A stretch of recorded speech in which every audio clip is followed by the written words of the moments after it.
નમસ્તે મિત્રો, સ્વાગત છે સંગીતા કી સોચ ચેનલમાં। તો આજના વિડીયોમાં વાત કરીશું આજે જે થાય સારું થતું હોય તો એક હતા રાજા।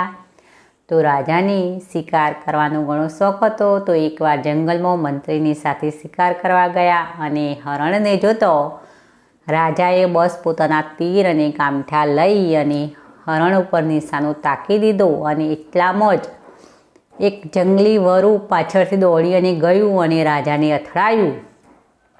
તો રાજાનું નિયંત્રણ થોડું આમથી તેમ થઈ ગયું અને નિશાનો ચૂકતા અને તીર કામઠાનું જે તીર હોય તે પોતાની આંગળી ઉપર વાગી ગયું અને આંગળી ઉપરથી થોડી કપાઈ ગઈ અને લોહીની ધારાઓ વહેવા લાગી। તો આ જોતો મંત્રીજી બોલ્યા કે જે થયું એ સારું થયું। તો આ સાંભળતો જ રાજા એકદમ ક્રોધિત થઈ ગયા અને મંત્રીજીને કહ્યું કે મારી આંગળી કપાઈ ગઈ અને લોહી વહેવા લાગ્યું, છતાં પણ તમે કહી રહ્યા છો કે જે થયું એ સારું થયું।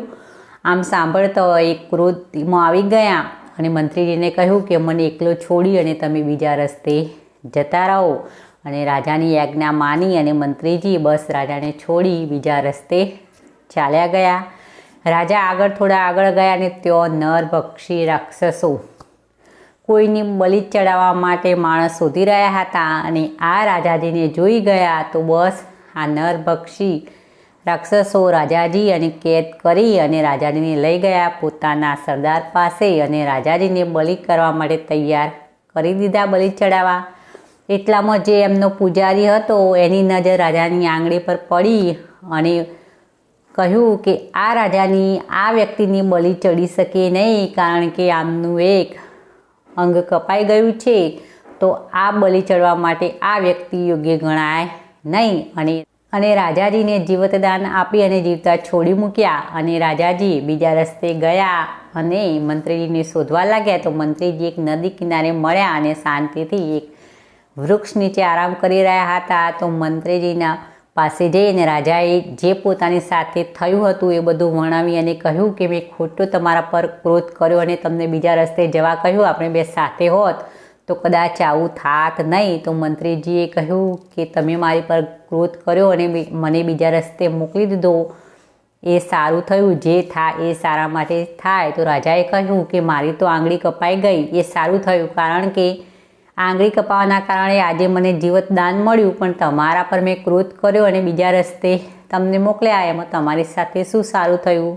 તો મંત્રીજીએ કહ્યું કે જો આપણે બંને સાથે હોત અને કદાચ આ નરભક્ષી રાક્ષસો આપણે બંનેને કેદ કરી કાઢત તો તમને તો છોડી મૂકત, તમારી આંગળી કપાઈ ગઈ પણ મને બલિ ચડાવી દેત, કારણ કે મારું તો કોઈ અંગ કપાયું નહોતું। તો આજે તમારા બદલામાં મારી બલિ ચડી જવાની હતી, તો તમે મને બીજા રસ્તે મોકલી દીધો અને મારા પર ક્રોધ કર્યો એ સારું થયું। એટલે કે જે થતું હોય એ સારું થતું હોય। તો મિત્રો, આ વાર્તા ઉપરથી આપણને એ શીખ મળે કે ઘણીવાર આપણે સાથે કંઈ એવી ઘટનાઓ ઘટતી હોય જે આપણે કહેતા હોય કે આ આપણી માટે સારું નથી, આમ કેમ થયું, પણ ઘણીવાર થતું હોય, કંઈ પણ ઘટના ઘટતી હોય એ કુદરતનો કોઈ ઈશારો હોય અને આપણા માટે કંઈ સારું થવાનું હોય, તો જે થતું હોય એ સારું જ થતું હોય। તો મિત્રો, વિડીયો પસંદ આવે તો એક લાઈક અવશ્ય કરવું, બીજાની સાથે શેર પણ કરો અને આવી અવનવી મોટિવેશન વાર્તા સાંભળવા મારી આ ચેનલ સંગીતા કી સોચને જરૂરથી સબસ્ક્રાઈબ કરી। ફરી મળીશું નવા કોઈ વિડીયોમાં નવી વાર્તા સાથે।